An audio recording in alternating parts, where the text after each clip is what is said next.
off to the side. Okay, so in this section, we've obviously been talking about chemistry, but our unit in chemistry actually has divisions to it. At first, we talked about atoms and Bohr diagrams and how they have their electrons and how they can get rid of electrons and gain electrons, all right? And then so we talked about just atoms, the way they behave. And then we talked about compounds, which we just kind of finished a couple days ago. We talked about ionic compounds, and we drew some of those, and then we named them. And then we talked about molecular compounds, and we drew the Lewis diagrams with all the lines after we paired up all the electrons, and we drew those. So the second part of it, we first went from atoms to compounds, putting atoms together. And now in this little third chunk, we're going to talk about what happens when you put compounds together. What if you put two substances together, maybe an element and a compound, or maybe two compounds, or maybe you put two elements together, what happens? So now we're getting into the true chemistry, all right? If chemistry is all about reactions, then we're now finally talking about chemistry, chemical reactions, and that's what this little section is about, all right? Giving you a little heads up, when we finish this little single displacement, double displacement stuff, and we do our labs, we're going to have another little quiz on balancing and the types of reactions that we're learning here. And then the last little chunk of the chemistry unit is on acids and bases, which are very specific families of chemicals that are very important to us. They're such a common thing, acids and bases. You've all encountered them in your lifetime in various forms, vinegar or, the juice of a lemon or things like that. And we'll talk about that at that point in time. And then that'll be the end of our chemistry unit. Okay, so types of chemical reactions. It turns out that we can classify chemical reactions into certain groupings. And this list that we're going to talk about today and also on Monday with single and double displacement, this list is not exhaustive. There are many other types of chemical reactions that we don't teach you about because they're more complicated and you need to know a little more before we can get to them. But this is not a bad little introduction.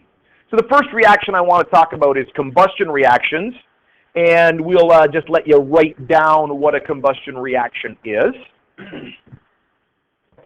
And again, just to kind of give you a heads up the way this class is going to go, under normal circumstances, I would talk about combustion and then I'd burn something, which would be fun. But because I'm doing the video, and because I have videos within my PowerPoint, I was fiddling this morning with the computer because I don't have a video of this even for my grade 11. The reason for that is, as soon as I play a video on the PowerPoint, my recording chokes and it stops, so it can't do both. So what I'm going to do with you guys here today is I'm going to run through a bunch of examples, just talking, balancing a few things. We're going to get right to the end of the lesson. I'm going to stop the video recording, and then we'll backtrack, and I'll either show you video of example reactions, if YouTube decides to behave, or I will then do a bunch of demonstrations, and that's the way we'll finish off the day. We'll burn some things. All right?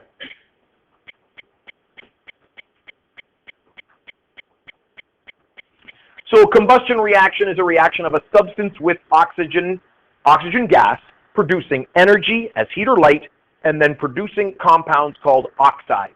So we're combining substances with oxygen to produce oxides.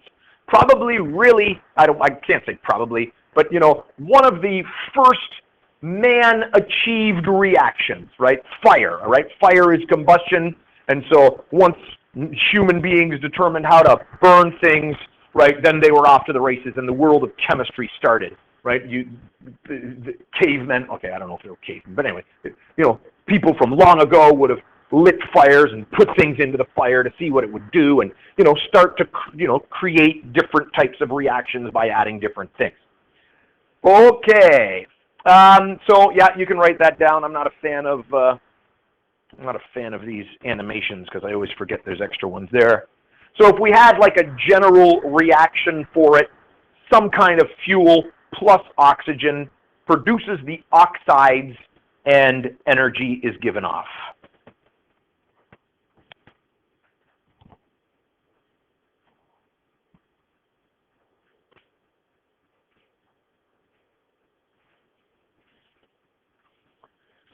Okay, all right, so let's talk about some different types of combustions. So the simplest type of combustion, which is actually the combustion you're not, used to. You're used to of wood burning, which is not necessarily combustion of an element, but combustion of some fuel. That's the other thing that we're going to deal with. First, let's talk about the simpler form, combustion of an element.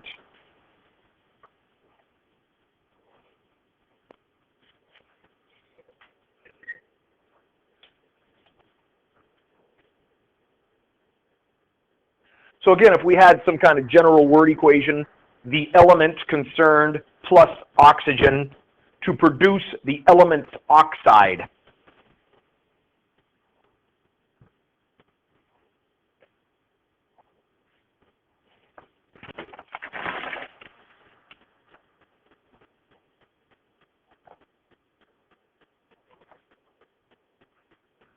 What elements can be burnt to produce the element's oxide? Pretty well anything to the left and below oxygen. So fluorine's probably the only thing you really can't burn. That's because fluorine has a greater pull for electrons than oxygen does. Right? The reason oxygen is so great at combusting is because oxygen has a very strong pull on electrons, and it will remove electrons from pretty well anything it comes in contact with, especially when some heat's involved. So you can produce oxides with pretty well anything, all right? So we can have metals that react with oxygen to produce its oxide. The example I'm going to do a little bit later on is burning a little bit of magnesium. You've seen that before. It's not that exciting. I think I've already burnt some for you guys in this class. I'll do it again.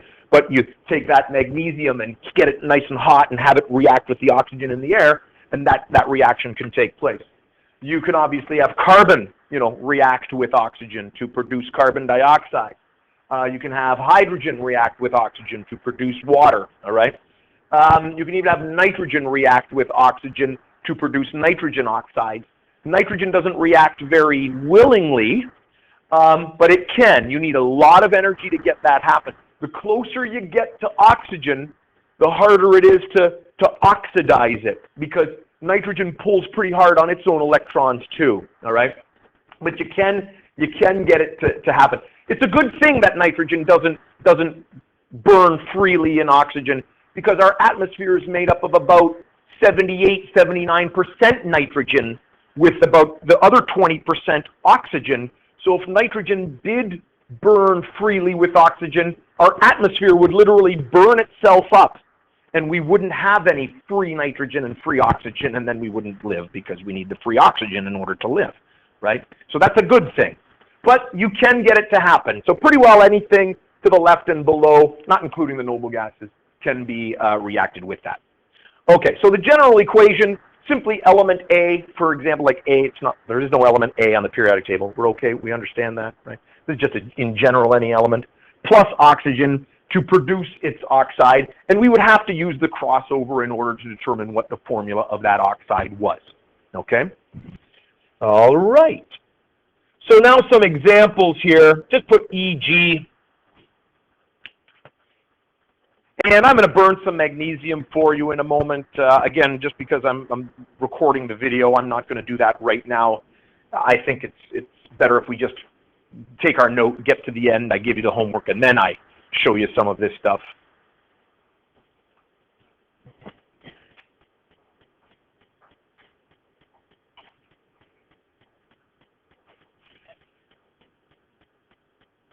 So I've balanced this one up for you. We could have done that ourselves. Magnesium and oxygen, again, we know that that magnesium is just Mg and oxygen is O2. We could have got the oxide of magnesium oxide. We would have just wrote down the Mg and the O. We would have then gone to our periodic tables, looked at the +2 and the -2, crossed them over and canceled them out, and then we would have balanced that, all right? So that's a pretty straightforward thing, and that's a straight up, combustion burning of magnesium. Carbon, again, another classic example. You can burn just carbon on its own. Carbon, an example of a pure form of carbon would be coal, all right? Now, sometimes there's some sulfur mixed in with the coal, but that's not chemically combined with the carbon. It's like a mixture, But if you had pure carbon and you could isolate it and you burnt it in oxygen, you wouldn't get any soot or anything at the end. If you burnt it with enough oxygen, you would get just carbon dioxide and it would burn away to nothing. All right? Diamond is actually another form of carbon. It's a very organized form of carbon. If you were to heat diamond hot enough, you could burn your diamond away to carbon dioxide gas and you wouldn't be able to get your diamond back. Not that I'm saying that you'd like light a fire and, oh, let's put some more diamonds on the fire there, honey, I don't know. Maybe Richie Rich would do that. Sorry, did I just say Richie Rich? What's that? Like around 1975, maybe? All right, that's all I had. Scrooge McDuck. So I jumped ahead maybe by 5 years, maybe 1980 is Scrooge McDuck. All right. And water, that'll be the last example we'll write down of this. I think we're getting the idea. And we could do this with pretty well any element. Any element. Again, fluorine. Could fluorine react with oxygen? Goodness gracious, I don't know of a compound that makes. I don't think it would. I'd have to do some research. But then, weirder things exist. I suppose if you put it under enough pressure, you could get probably the fluorine to take the electrons away from oxygen. I don't know. That would be weird. Okay, so the element plus oxygen to produce the oxide. We get the formula of the oxides from our crossover method, all right? Or we tell you that it's carbon dioxide or water, that type of thing. Because we could have carbon monoxide. I'll talk about that in a moment. So here's the two videos where I show what I've done in the past, where I've filled some balloons with hydrogen gas, and they produce a pretty good bang. If you go to the PowerPoint online, I've changed it so that you can click on this and it brings you to the YouTube version of the video. I'm not going to run this right now because if I run it, it's going to stop my recording, like I said. But we'll come back to it later on and we'll watch it later on. It's just examples of hydrogen burning in various balloons. Okay, so combustion of a fuel. And again, I'll come back to all of them and I'll show you some of them. I'm not going to show you all of them because then I got nothing to show you next year. But actually, I'm showing you some of the good ones later on in the class. It's good. It's a good Friday when you can blow something up or burn something, especially last period.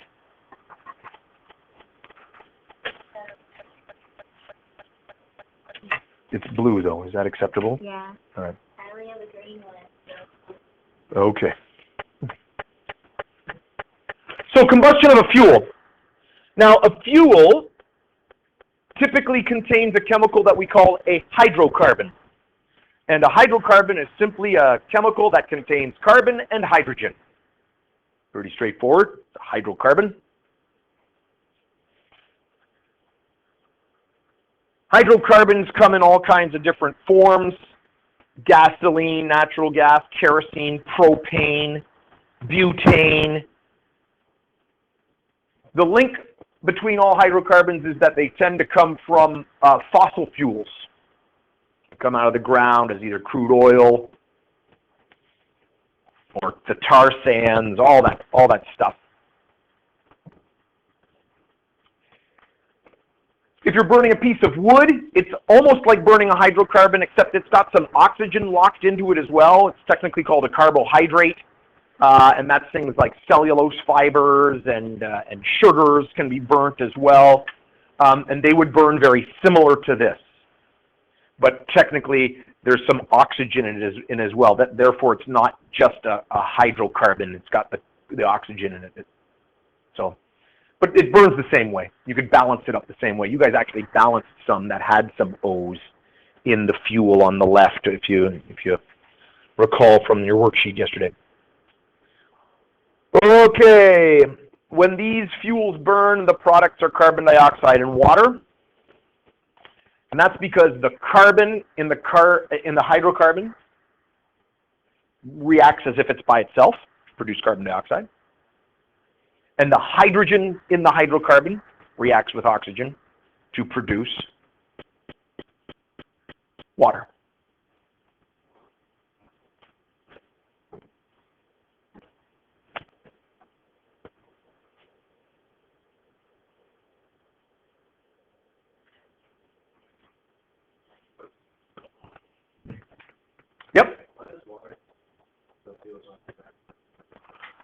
because of the hydrogen atoms in them. All right? We're going to bring up a couple of them here, and I wish they weren't balanced already. Actually, I'm going to do a little cheat move here. Let me just freeze this for a moment. But I want it to be on the video because I want it to, in case someone's away. Okay, general formula. Okay, now I'll do the cheat move in a moment. So let's bring this back up. So again, and I'll show you when we do our example, you'll see where the water's coming from. Okay.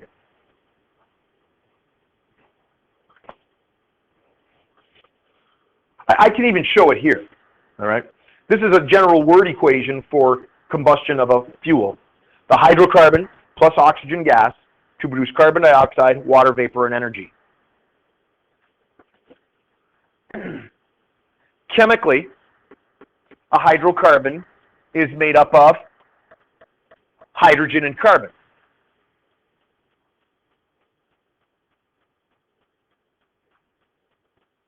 I'm just waiting for Shane to get done writing. That's fine. The carbon gets together with the oxygen and ends up in the carbon dioxide because it's now linked with the carbon dioxide. The hydrogen in the hydrocarbon gets together with the oxygen and ends up in the hydrogen of the water. Okay? So the water comes from the combustion of the hydrogen portion of the hydrocarbon. The hydrogen atoms that are in it combines with oxygen, makes water. The carbon atoms that are in it combine with oxygen, make carbon dioxide. Okay, so the water comes from the hydrogen from within the hydrocarbon.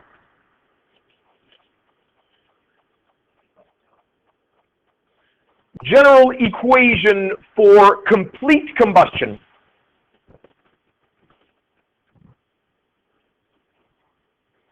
And I might actually show you something here, even though the video is running.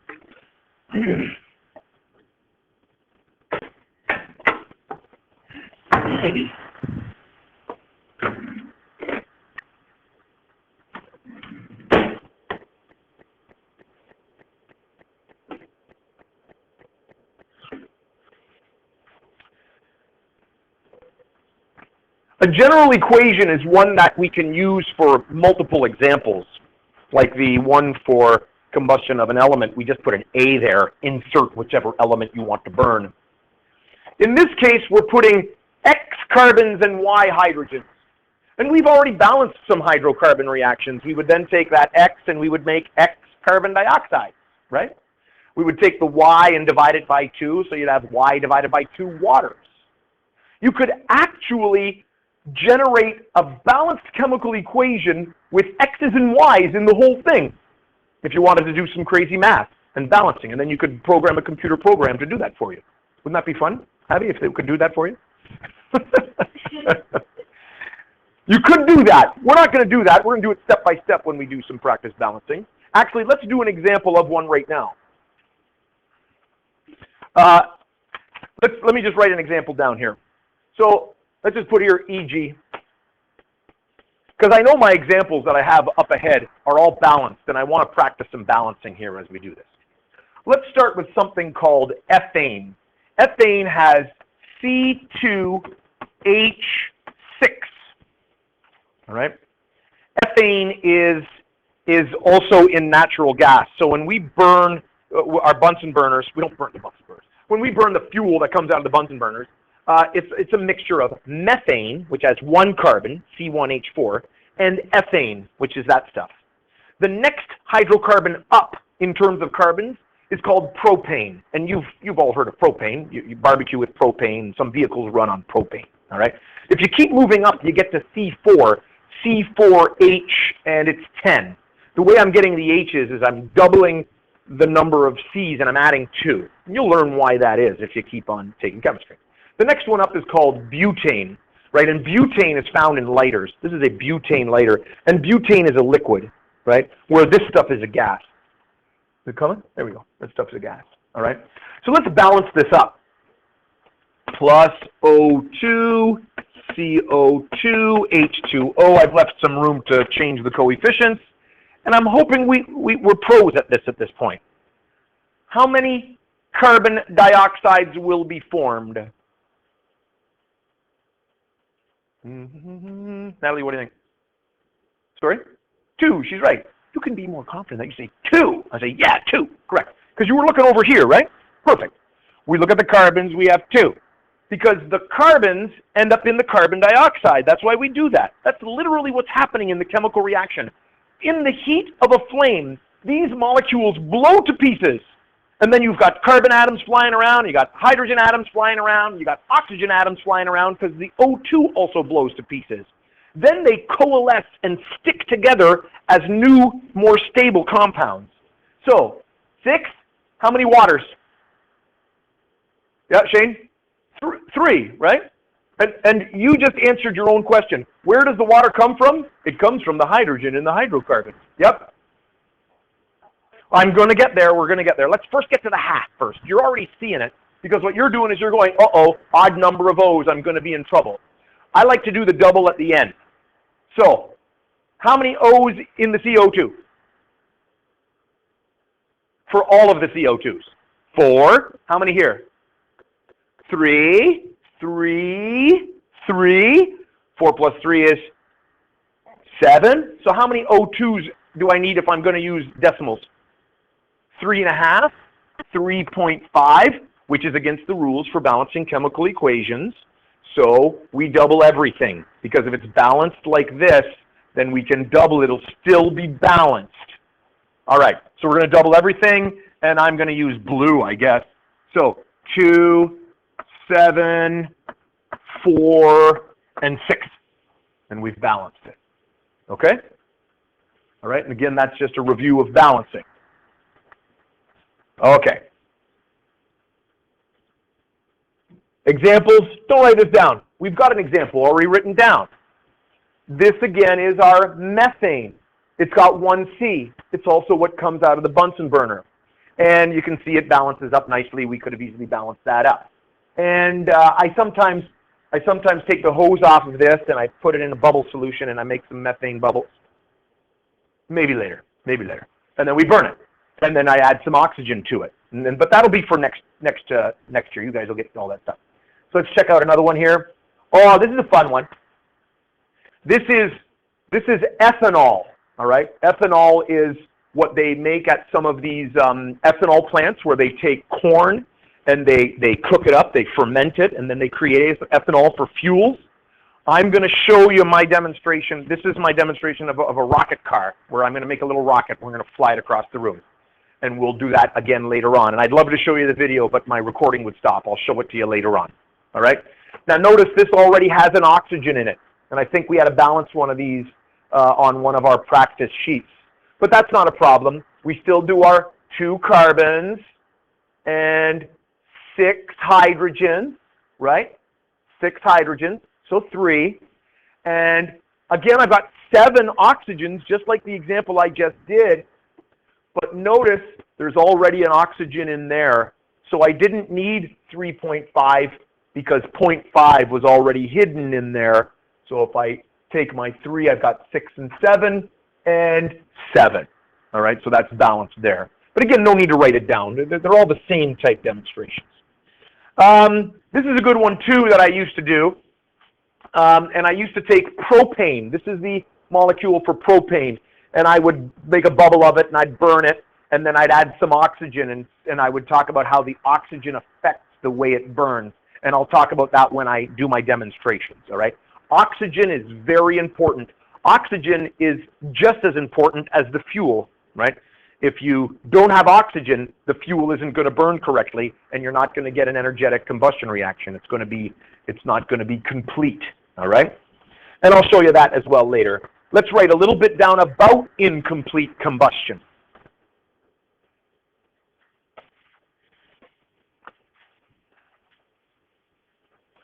So all the examples that we've been talking about up to this point involve just carbon dioxide and water as a product. But if you starve off the fuel from oxygen, if you don't supply it with enough oxygen, you have what is called incomplete combustion. And what happens during incomplete combustion is that some of the carbons don't get enough oxygens. So when you don't have enough oxygen to your flame, some of these carbons, which want to become carbon dioxide, are deficit or short oxygen, and so they become just carbon monoxide. They only get one oxygen. Or they stay as solid carbon, where it's actually a solid material. We call that soot, all right? Let me just show you the way that looks.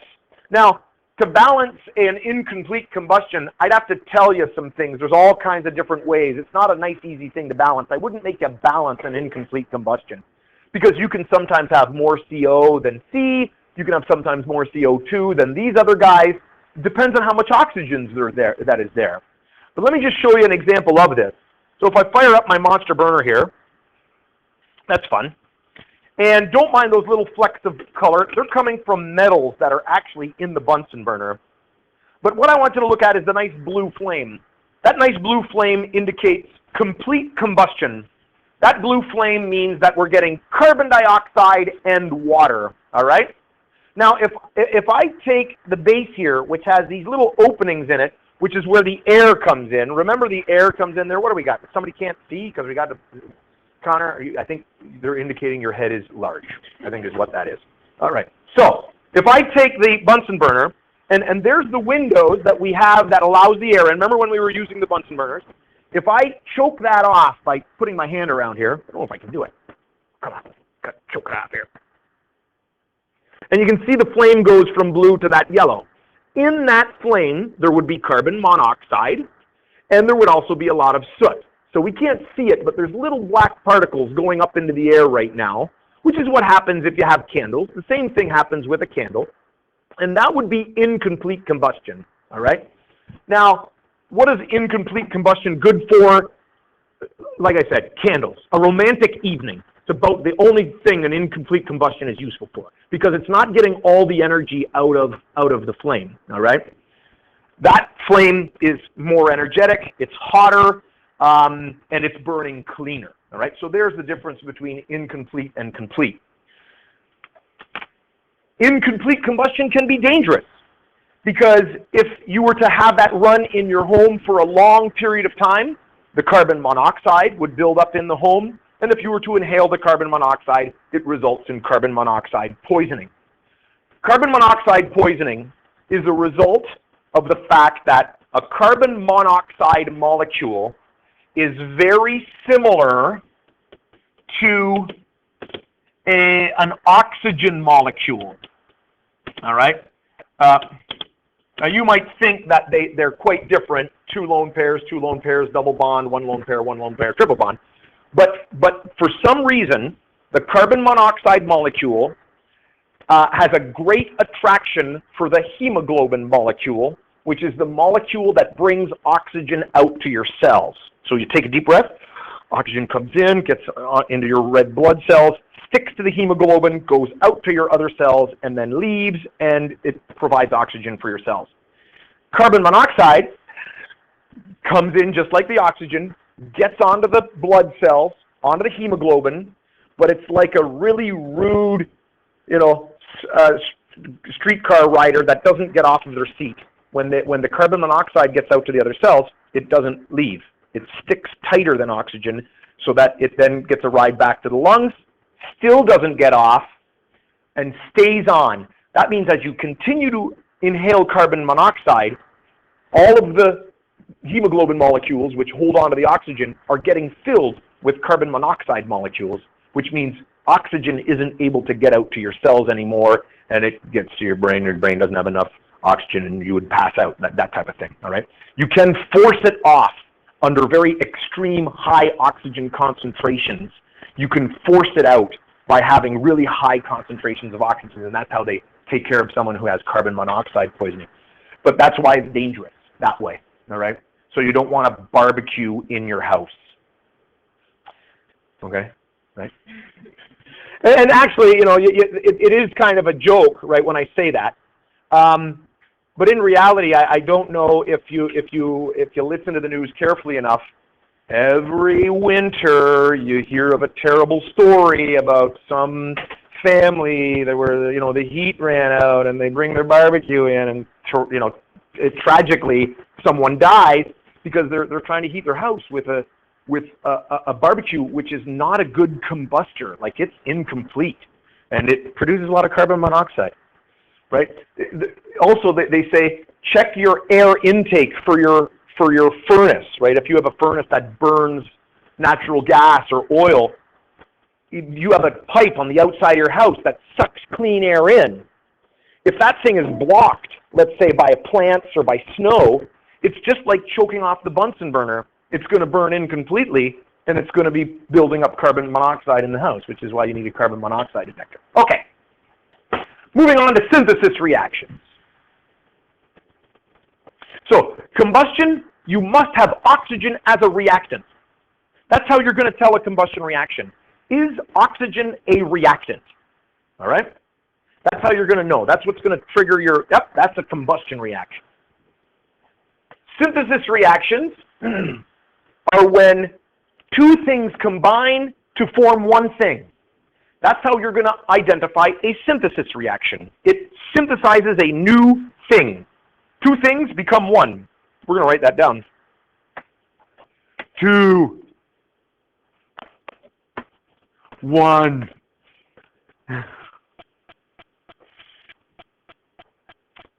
All right?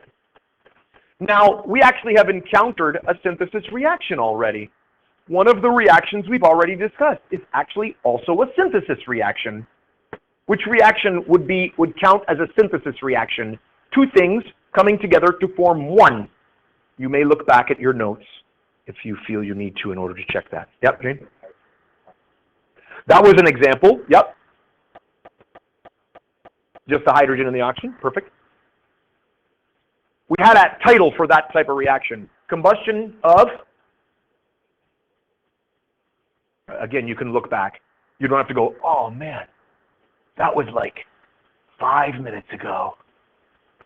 I have no idea. That's why we write things down. Yep. Combustion of an element. If we have an element and we react it with oxygen, that's 2 becoming 1.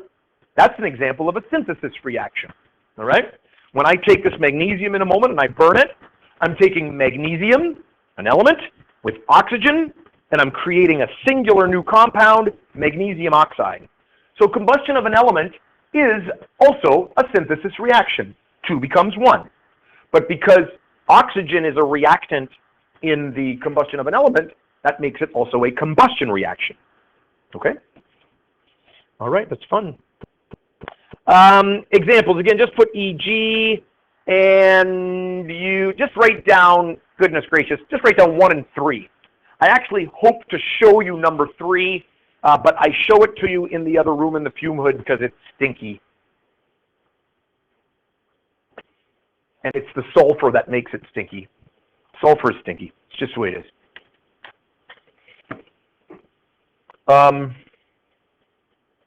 Have you ever encountered a stink bomb? Yes. The stink bomb, Yes. right? It's gross. It's stinky. You get it at some of these dollar stores or whatever. Every once in a while, some guys go uptown, they get it at the dollar store. What's that? Smoke bombs might even have a similar reaction to this. This is very smoky and stinky, all right? In a stink bomb, there is, I don't know if it's elemental sulfur. It might be. And it's a little synthesis reaction. It's likely, it might even be I don't know if it's a combustion, but it's got in there a little sulfur compound. And every once in a while at school, they'll set one off. Everybody runs away, it stinks. It doesn't bother me so much because chemistry is stinky, right? That's the smell of chemistry, and that's the smell of sulfur chemistry. Most things that you can think of that you consider really stinky have sulfur atoms in the heart of that molecule that makes it stinky. So let's go with what a stink bomb is designed to smell like. Oh, I wasn't going to say it, but yes, correct. Okay. Sulfur compounds, all right? She said, a fart. I don't think I've ever said that in my class. That's good. That's exciting stuff. There's sulfur at the heart of that. Skunks, right? that's a very large, complex molecule, but there is sulfur at the heart of that one too. So again, all of these things that you think of as being absolute stinky, it's typically sulfur that's doing that job. Notice number 3 though, it's a handy little balance. Zinc and sulfur to make zinc sulfide. Zinc has an oxidation state of 2, and sulfur has a valence or a charge. I'm defaulting back to what I teach the grade 11. Has a charge of 2, and sulfur has a charge of -2, so it crosses over nicely. Got to be careful with this. Sometimes it leads students to think, oh, all I have to do is squeeze it together and I get the answer. But that's not how it works. We didn't do the same with the aluminum and bromine. We had to do the crossover, and then we balanced it. That's how you deal with all chemical reactions. You've got to make the compounds using what you know, how to cross them over properly, then you balance. Okay. And decomposition reactions. It's perfect.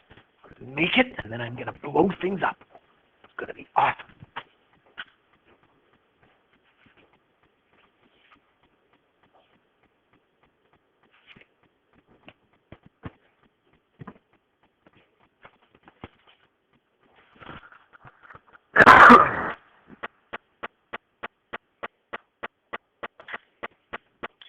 So decomposition reactions, are essentially the opposite of a synthesis reaction. Now that doesn't mean they happen as easily as synthesis does.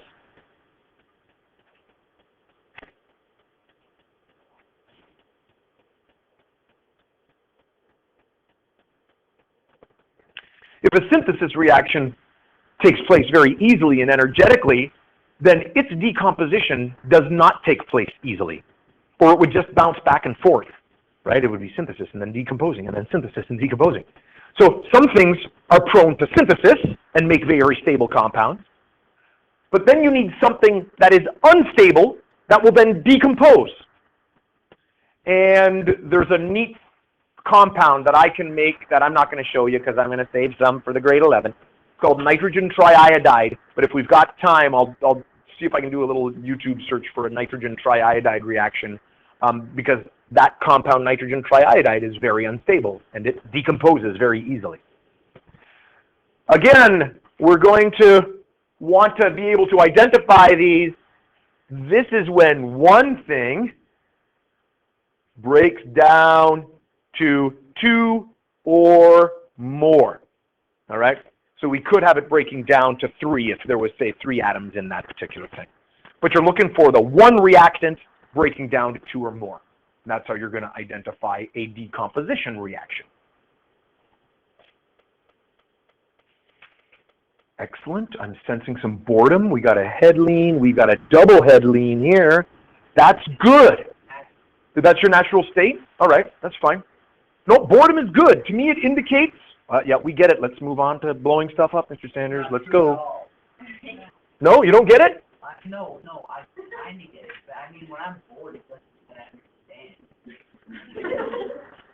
Oh, I understand. Put down just EG. Don't write down this first one. Don't write down this first one. Oh, you're telling me boredom could come in because you don't get it, so you've just stopped listening. Is that the case, Wilson? I don't know. All right. I'll leave you alone.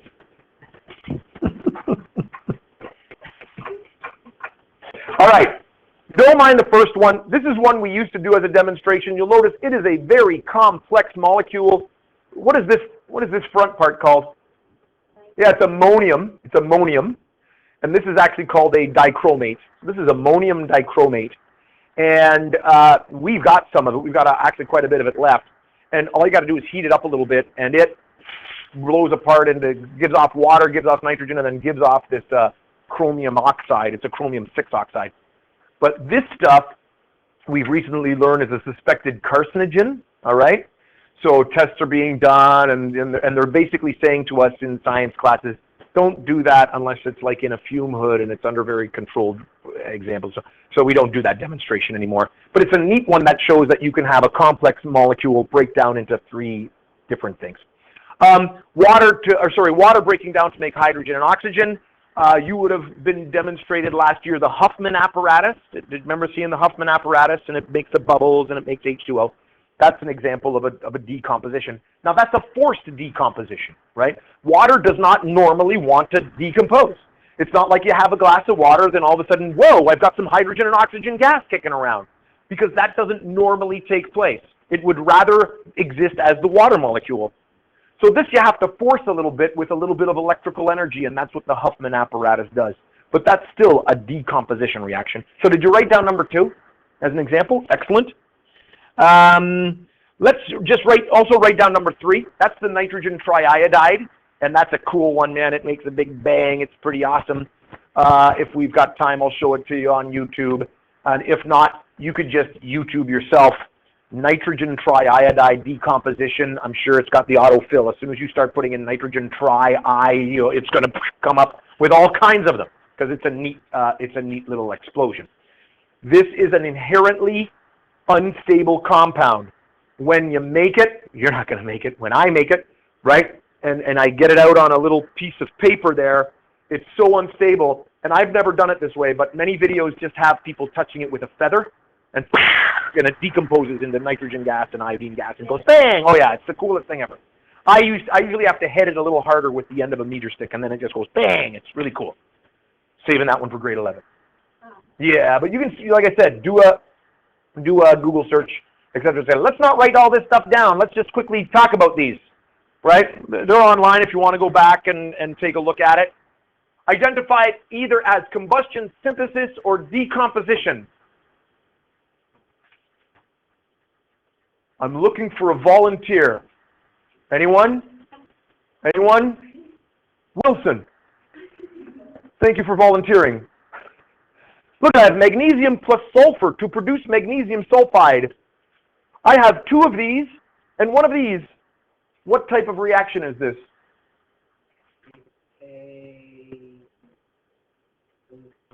Excellent. It is a synthesis reaction. Nicely done. B, what type of reaction is that? No, I'm not going to pick on anybody. You actually put your hands up if you want to do that.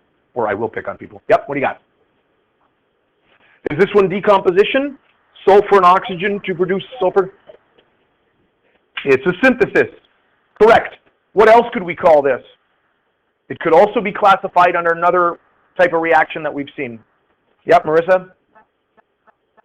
Yeah, combustion of an element, because we've got oxygen as well. So it could be both. Hydrogen peroxide to produce water and oxygen. Yeah, Shane? Decomposition, 1 becoming 2, right? 1 becoming 2, decomposition. Okay? Let's do a couple more here. C3H8 plus 5O2 to produce 3CO2 and 4H2O. What is this an example of? What type of reaction is it? Yep, Connor? Combustion of a fuel, right? Combustion of a fuel as opposed to combustion of an element, right? Very good. CaCO3, calcium carbonate, CO2, and calcium oxide. What is that an example of? Allison? Decomposition, 1 becoming 2. And magnesium oxide plus water to produce some magnesium hydroxide. Yep. Synthesis, 2 becoming 1. Even though they're not just simple elements, we can bring together 2 molecules as well. All right. I'm not going to do this experiment, but there are the homework questions that deal with today's stuff. And I've got 20 minutes, and I'm hoping I can show you some stuff.